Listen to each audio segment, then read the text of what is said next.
નમસ્કાર વિદ્યાર્થી મિત્રો, ધોરણ 9 વિષય ગણિત બરાબર ગાળા અસાઇનમેન્ટ જે તમારી બીજી પરીક્ષાનું આવેલું છે એમાં પ્રકરણ નંબર સેક્શન ડી નું પ્રકરણ નંબર 8 છે આપણે આ વિડિયોમાં જોવાના છીએ। તો ચાલો વિડિયોની શરૂઆત કરીએ।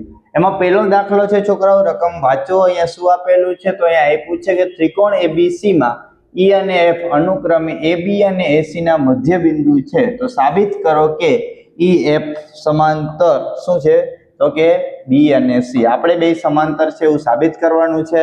પહેલા અહીંયા આકૃતિ આપણે દોરશું બરાબર છે। અહીંયા તમે જોઈ શકો છો કે ભાઈ આ ABC બરાબર દોરેલું છે, આ E અને આ F અનુક્રમે A અને B અને AC ના મધ્ય બિંદુઓ છે બરાબર છે। તો અહીં તો સાબિત આપણે કરવાનું છે કે EF સમાંતર AB। હવે અહીંયાથી તમે આમાંથી પક્ષ લખી શકો છો છોકરાઓ। ABC માં AB અને CD મધ્ય બિંદુ અનુક્રમે E અને F છે બરાબર। આ જે નામ આપ્યું એ આપણું પક્ષ છે। સાધ્ય EF સમાંતર BC જે સાબિત કરવાનું છે એ અહીંયા લખવાનું રહેશે। ચાલો સાબિતીની શરૂઆત કરીએ। બિંદુ C માંથી AB ને સમાંતર હોય તેવી એક રેખા દોરો જે EF ને D બિંદુમાં છેદે। હવે અહીંયા જો બિંદુ D માંથી એક તમારે રેખા દોરવાની છે બરાબર છે। એ કેને સમાંતર હોવી જોઈએ તો કે AB ને સમાંતર હોવી જોઈએ અને આ EF છે એ બિંદુ જ્યાં છે ત્યાં D નામ આપવાનું છે। આ લીટી આપણે ફરજિયાત યાદ રાખવી પડે બરાબર। એનો કોઈ શું છે બીજો કોઈ ઉપાય નથી, એટલે તમારે આ લીટી યાદ રાખવી પડે કે બિંદુ C માંથી AB ને સમાંતર હોય તેવી એક રેખા દોરો જે રેખા EF ને D બિંદુમાં છેદે, જ્યાં છે ત્યાં D નામ આપી દે। માટે ત્રિકોણ AFB ખાસ જોજો A બરાબર, AF અને E આ ત્રિકોણ અને ત્રિકોણ બરાબર આ જે છે ખાસ જોજો CFD બરાબર, બે ત્રિકોણ અહીંયા બની જાય છે। હવે બે ત્રિકોણમાં તમે જોશો તો અહીંયા ખૂણો A અને C જો અહીંયા તમે જોશો આ રીતે બને છે યુગ્મ કોણની જોડ। આ ખૂણો ના ખૂણો કેવા હોય સરખા, તો FAE જોજો FA અને E અને ખાસ જોજો બીજો ખૂણો FC અને D આ બે ખૂણા કેવા હોય સરખા હોય કારણ કે યુગ્મ કોણની જોડ છે। પછી AF અને FC એ પણ સરખા છે કારણ કે F છે એનું મધ્ય બિંદુ છે। AF અને CF F એ C નું મધ્ય બિંદુ છે। અને બીજું તમે જોઈ શકો છોકરાઓ, અહીંયા તમે જોશો AFE બરાબર છે। અહીંયા બીજો બોલ પેન દ્વારા બતાવું કે AFC આ ખૂણો અને બસ ખાસ જોજો CFD આ બે ખૂણા પણ સરખા હોય કારણ કે અભિકોણની જોડ બને છે। માટે આ બે ત્રિકોણ ખાસ જોજો ત્રિકોણ AFE અને CFD આ બે ત્રિકોણ કેવા થાય એકરૂપ થાય। કઈ શરત મુજબ તો કે ખૂબ આખું શરત મુજબ, બે ખૂણા અને એક બાજુ શરત મુજબ। માટે તમે કહી શકો છોકરાઓ કે આ AE બરાબર છે બરાબર શું આવશે CD અને EF ખાસ જોજો EF સમાંતર કોણ આવશે તો કે અહીંયા જોશો તો કે DF આવશે। CPCT મુજબ કહી શકાય કે જો આ બે બરાબર ત્રિકોણ એકરૂપ હોય તો આ બાજુ ને આ બાજુ, આ બાજુ ને આ બાજુ પણ કેવા હોય સરખા હોય છે। વળી AE અને B બરાબર છે, ખાસ જોજો AE અને BE ખાસ જોવાનું છે। AE અને BE બરાબર છે એ પણ સરખા થાય માટે BE સમાંતર CD। જો AE અને BE સરખા થાય માટે આપણે કહી શકીએ છોકરાઓ કે આ BE હોય ને એ સમાંતર કોને હોય તો કે CD, એટલે આ બે એકબીજાને સમાંતર હોય। માટે ચતુષ્કોણ EBCA સમાંતર બાજુ ચતુષ્કોણ છે માટે આ ચતુષ્કોણ બની ગયું। કેવું બની ગયું તો કે સમાંતર બાજુ ચતુષ્કોણ બની ગયું।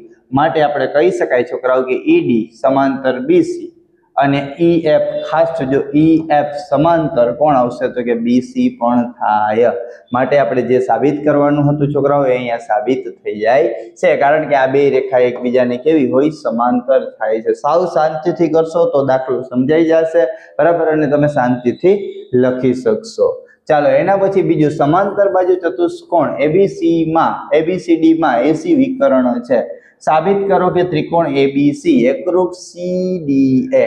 ચાલો આ સમાંતર બાજુ ચતુષ્કોણ છે બરાબર, એમાં AB અને C બરાબર, ABC અને D એમાં AC આપણો આ વિકર્ણ થઈ ગયો બરાબર છે। આપણે આ ત્રિકોણ ને આ ત્રિકોણ એકરૂપ છે એવા સાબિત કરવાના છે। અહીં ત્રિકોણ ABC એ સમાંતર બાજુ ચતુષ્કોણ છે।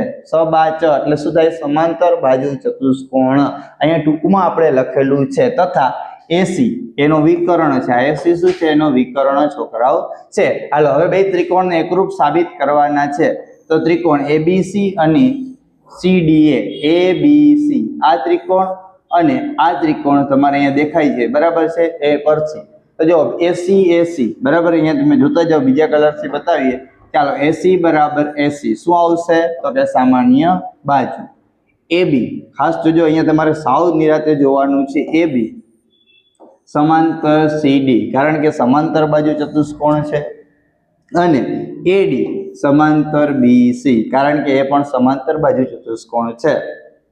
એના પરથી કહી શકાય કે ત્રિકોણ ABC અને ત્રિકોણ CDA બરાબર છે, કેવા છે તો કે એકરૂપ છે. કઈ બાબા બાની શરત મુજબ. તો તમારે ખાલી ને ખાલી આ રીતે જ દાખલો સાબિત કરવાનો હતો. શું કરવાનો હતો તો આ જ રીતે તમારે દાખલો સાબિત કરવાનો હતો. ચાલો એના પછી દાખલા નંબર 3 જુઓ કે ત્રિકોણ ABC માં E એ AB નું મધ્ય બિંદુ છે. ચાલો ત્રિકોણ ABC એમાં E બરાબર છે, E AB નું મધ્ય બિંદુ છે. E માંથી દોરેલ રેખા L બરાબર, E માંથી એક દોરેલ રેખા L બરાબર BC ને એટલે કે આ BC ને સમાંતર હોય એટલે સમાંતર છે, અને AC ને F બિંદુમાં છેદે. AC ને જ્યાં છેદે અહીંયા F નામ આપો. સાબિત કરો કે રેખા L AC ને દુભાગે છે. આપણે AC ને દુભાગે છે એવું સાબિત કરવાનું છે, મતલબ કે આપણે આ ભાગ અને આ ભાગ સરખા છે એવું સાબિત કરવાનું છે. અહીંયાથી પક્ષમાં રકમ ઉપરથી લખી શકાય ત્રિકોણ ABC માં E એ AB નું મધ્ય બિંદુ છે. E માંથી દોરેલ રેખા L એ BC ને સમાંતર અને AC ને F બિંદુમાં છેદે છે. જે રકમમાં આપ્યું છે એ પક્ષ તરીકે લખી શકાય. સાધ્ય AF બરાબર CF, આ AF અને CF સરખા સાબિત કરવાના છે, એટલે કે રેખા L AC ને દુભાગે છે, રેખા L છે એ AC ને દુભાગે છે. ચાલો હવે સાબિતીની શરૂઆત થાય છે કે C માંથી AB, ખાસ જો C બિંદુમાંથી AB ને સમાંતર એટલે AB ને સમાંતર હોય તેવી રેખા M દોરો. ચાલો AB ને સમાંતર હોય તેવી રેખા આપણે M દોરી. L અને M ને આ છેદ બિંદુના નામ D આપો. L અને M છેદે અહીંયા D બિંદુ નામ આપો.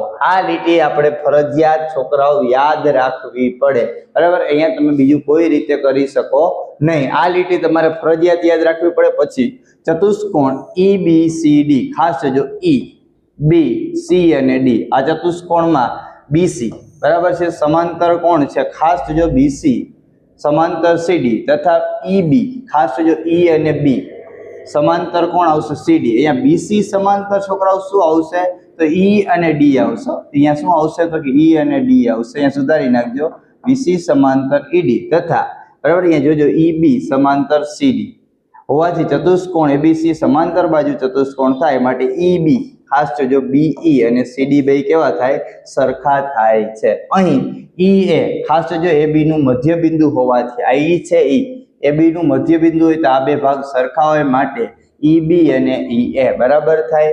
તો એના પરથી જો EA બરાબર કોણ છે CD છે, CD તો એ પણ બાજુ કેવી થાય સરખી થાય. એ પણ બાજુ કેવી થાય સરખી થાય.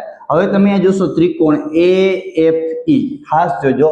હવે આપણે છે આને થોડું ભૂસી નાખીએ. આપણા બે ત્રિકોણનો ખાસ ઉપયોગ લેવાનો છે. ત્રિકોણ AF અને E આ ત્રિકોણ અને પાછું નીચે લીધું હતી C એટલે શું કે FC અને D માં બરાબર. અહીંયા તમે જોઈ શકો છો EA અને અહીંયા કોણ આવશે CD. આ બે બાજુ સરખી છે. પછી અહીંયા ખૂણો બરાબર અભિકોણની જોડ છે, આ બે ખૂણાઓ પણ સરખા થાય. એટલે જો EA બરાબર CD, EAF અને DCF બરાબર. ખાસ જોજો આ બે ખૂણા અહીંયા યુગ્મ કોણ થાય. ચાલો અહીંયાથી પણ કહી શકાય કે આ યુગ્મ કોણની જોડ છે, એટલે આ બે ખૂણા કેવા થઈ ગયા સરખા થઈ ગયા. અને AEF ખાસ જો AEF આ ખૂણો અને CDE બરાબર C ખાસ જો D અને F આ ખૂણો બરાબર છે છેદિકા ED દ્વારા બનતા યુગ્મ કોણ થાય. માટે આ બે ત્રિકોણ પણ કેવા છોકરાઓ થઈ ગયા એકરૂપ સાબિત થઈ ગયા. માટે આ ભાગ અને આ ભાગ કેવા હોય CPCT મુજબ બે સરખા હોય. માટે રેખા LAC ને દુભાગે છે એમ કહી શકાય. થોડુંક અહીંયા ગુચડામણ જેવું છે, થોડુંક શાંતિથી વિચારશો લખશો એટલે તમને આવડી જશે બરાબર. બાકી આ દાખલામાં કાંઈ છે નહીં. ચાલો એના પછી ચોથા નંબરનો દાખલો જો સમાંતર બાજુ ચતુષ્કોણ ABCD ના વિકર્ણ AC અને BD પરસ્પર O બિંદુમાં છેદે. સાબિત કરો કે OA બરાબર OC અને OB બરાબર OD. ચાલો પેલા આકૃતિ દોર નાખી, બરાબર છે. ABCD સમાંતર બાજુ શું કે ચતુષ્કોણ દોર્યું. આ ACA નું વિકર્ણ, આ BDA નું વિકર્ણ, અહીંયા O બિંદુમાં છે એટલે પક્ષ લખવો હોય તો સબાચ સમાંતર બાજુ ચતુષ્કોણના વિકર્ણ, બરાબર છે. ACA અને BD પરસ્પર O બિંદુમાં છે. રકમમાંથી લખ્યું સાબિતી આપણે કરવાનું છે OA બરાબર OC અને OB બરાબર OD. જે તમને પક્ષ આપ્યું હોય, બરાબર, એ રકમમાંથી જ હોય. સ્વાધ્યાય જે સાબિત કરવાનું હોય એ હોય. સાબિતીમાં જો ત્રિકોણ AOD અને BOC, ખાસ જોજો, AOD અને BOC આ બે ત્રિકોણ જોવાના છે, બરાબર છે. હવે એ ત્રિકોણમાં જોશો AD બરાબર BC, બરાબર, સામેની બાજુ સમાંતર બાજુ ચતુષ્કોણમાં સરખી હોય. પછી એ ખાસ જોજો અહીંયા AD અને O, બરાબર, ADO અને OBC યુગ્મ કોણની જોડ. તો આ ખૂણો અને આ ખૂણો પણ કેવા હોય? સરખા હોય, બરાબર, અંતયુગ્મ કોણ કહી શકાય. પછી DAO, ખાસ જોજો અહીંયા આપણે ખાસ જોવાનું છે DAO અને બરાબર છે BOC, આ પણ અહીંયા તમે જોશો યુગ્મ કોણ છે. તો આ ખૂણો ને આ ખૂણો પણ કેવા હોય? અંતયુગ્મ કોણ થાય. તો બે ત્રિકોણ છે એ અહીંયા તમે જોઈ શકો છો, બરાબર. ખૂબ આખું શરત આવશે. કઈ શરત આવશે? બરાબર, અહીંયા ખાસ સુધારી નાખજો છોકરાઓ. અહીંયા કઈ આવશે? ખૂબ આખું શરત મુજબ બે કેવા થાય? તો કે સરખા થાય. ત્રિકોણ OAD અને ત્રિકોણ BOC એકરૂપ થાય. માટે આપણે હવે સાબિત શું કરવાના? બે ત્રિકોણ એકરૂપ હોય તો આ OA હોય એટલું જ આ OC હોય, બરાબર, અને આ OB હોય એટલું જ આ OD હોય. CPCT મુજબ બે ત્રિકોણ એ કહી શકાય, જે સાબિત થાય છે. તો આ રીતે છોકરાઓ તમે એને સાબિત કરી શકો. અહીંયા તમારે બીજું કાંઈ નહોતું. અહીંયા તમારે બે ખૂણા સરખા આપણે અંતયુગ્મ કોણ છે, એક આ અને એક આ. તો આ અને આ બે ખૂણા સાબિત કરી દીધા, આ એક બાજુ સાબિત કરી દીધી. એટલે CPCT મુજબ બે ત્રિકોણ એકરૂપ થઈ જાય. અને બેને ત્રિકોણ એકરૂપ થાય તો આપણે એને કહી શકીએ કે આ બે છે, બરાબર છે, સરખા હોય. આ દાખલા નંબર 4 હતો. હવે આપણે જોઈશું દાખલા નંબર 5. ચતુષ્કોણ ABCD ના વિકર્ણ AC અને BD એકબીજાને O બિંદુમાં દુભાગે. સાબિત કરો કે ચતુષ્કોણ ABCD સમાંતર બાજુ ચતુષ્કોણ છે.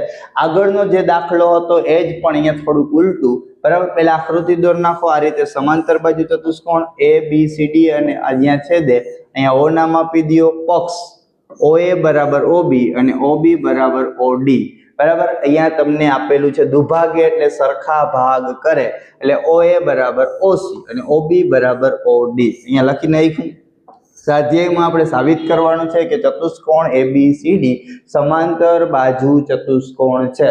એટલે સબાચ એટલે સમાંતર બાજુ ચતુષ્કોણ. હવે આ જે લીટી લખું છું એ યાદ રાખવી પડે. અહીં BD, ખાસ જોજો, અહીં BD અને ACA O બિંદુમાં છેદે છે. માટે ખૂણો AOD અને COD આ બે ખૂણા કેવા થાય?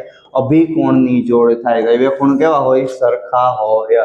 ચાલો હવે ત્રિકોણ AOD અને BOC, અથવા જો AOD અને બીજું લીધું છે COD, આ એક ત્રિકોણ લીધું છે, બરાબર. એ બીજી આ એક ત્રિકોણ આપણે લીધું છે અને બીજું આ ત્રિકોણ લીધું છે. ચાલો OA બરાબર OC પક્ષમાં આપ્યું છે. AOD અને AOD અને COD, બરાબર. આ બે ખૂણા પણ સરખા છે, કારણ કે પરિણામ 1 ઉપરથી આપણે કહી દીધું કે આ બે ખૂણા સરખા છે, માટે એ ખૂણા સરખા છે. OD બરાબર OB, અહીંયા જોજો O આ ત્રિકોણ છે, બરાબર. અહીંયા ખાસ જોવાનું છે OD એટલે OD બરાબર OB એ પણ પક્ષમાં છે, માટે આ બે ત્રિકોણ કેવા થાય? તો કે આ બે ત્રિકોણ સરખા સાબિત થાય છે. કઈ શરત મુજબ? તો કે બાખુબા શરત મુજબ. કઈ શરત મુજબ? બાખુબા શરત મુજબ. માટે ADO બરાબર OBC CPCT મુજબ થાય. ખૂણો D અને ખૂણો B કેવા હોય? તો કે સરખા હોય છે, બરાબર. અહીં જો ADO અને BOC એ AD સમાંતર BC તથા છેદિકા AD દ્વારા બનતા અંતયુગ્મ કોણ થાય. અને અંતયુગ્મ કોણ છોકરાઓ જ્યારે બનતા હોય ત્યારે AD સમાંતર BC સમીકરણ નંબર 1, આવી જ રીતે DC સમાંતર AB સમીકરણ નંબર 3. પરિણામ 2 અને 3 પરથી કહી શકાય કે ABCD છે એ સબાચ એટલે સમાંતર બાજુ ચતુષ્કોણ છે. અહીંયા તમારે આ જ રીતે એને સાબિત કરવાનું હતું. અહીંયા બહુ લાંબુ કઈ વિચારવાનું નથી છોકરાઓ. અહીંયા આપણે ખાસ જો CO અને B છે, બરાબર, એટલે એના પરથી અહીંયાથી તમે કરી શકશો. ચાલો છેલ્લો દાખલો અને પાંચમો દાખલો. ચતુષ્કોણ ABCD માં AB બરાબર CD અને BC બરાબર AD છે. સાબિત કરો કે સમાંતર બાજુ ચતુષ્કોણ ABC સમાંતર બાજુ ચતુષ્કોણ છે. ચાલો અહીંયા આપ્યું છે એ જ રીતે કે ભાઈ આપણે સમાંતર બાજુ ચતુષ્કોણ ABCD માં AB બરાબર BAC અને BC બરાબર AD. આ તમને બોક્સમાં આપ્યું છે. તમારે આને સમાંતર બાજુ ચતુષ્કોણ સબાચ એટલે સમાંતર બાજુ ચતુષ્કોણ. ચાલો વિકર્ણ AC આપણે દોરી નાખો. બરાબર અહીંયા બે ત્રિકોણ થઈ ગયા છોકરાઓ. કયા કયા તો કે AD અને C. જો અહીંયા તમને બતાવું છું. બરાબર એક ત્રિકોણ ADC અને બીજો ત્રિકોણ તમારો અહીંયા થઈ જાય છે. બરાબર છે. કયો ત્રિકોણ થઈ જાય છે તો કે C. ખાસ જોજો આપણે જોવાનું છે ADC અને CDA. બરાબર છે. CDA એક તો એ જ ત્રિકોણ છે ADC અને CC. બરાબર અહીંયા જોઈ શકો છો આપણે ADC અને અહીંયા આવશે AB અને C. બરાબર આ બે ત્રિકોણમાં અહીંયા આવશે એટલે CBA લખી શકો. ચાલો અહીંયા તમે જોશો AD અને BC બરાબર સમાંતર બાજુ એટલે સામસામ પક્ષમાં આપ્યું છે. પછી તમે જોશો DC ખાસ જો DC અને AB એ પણ તમને શું છે પક્ષમાં આપેલું છે અને AC છે એ સામાન્ય બાજુ છે. માટે આ બે ત્રિકોણ કેવા થઈ ગયા એકરૂપ સાબિત થઈ ગયા. કઈ શરત મુજબ તો કે બાની શરત મુજબ ADC અને CBA આ બે ત્રિકોણ એકરૂપ છે. હવે એકરૂપ છોકરાઓ ત્રિકોણ હોય તો અહીંયા જો DCA આ ખૂણો અને બરાબર છે અહીંયા તમે જોશો CA અને B આ ખૂણો. બરાબર આ બે ખૂણા પણ કેવા હોય સરખા હોય. CPCT મુજબ કહી શકાય.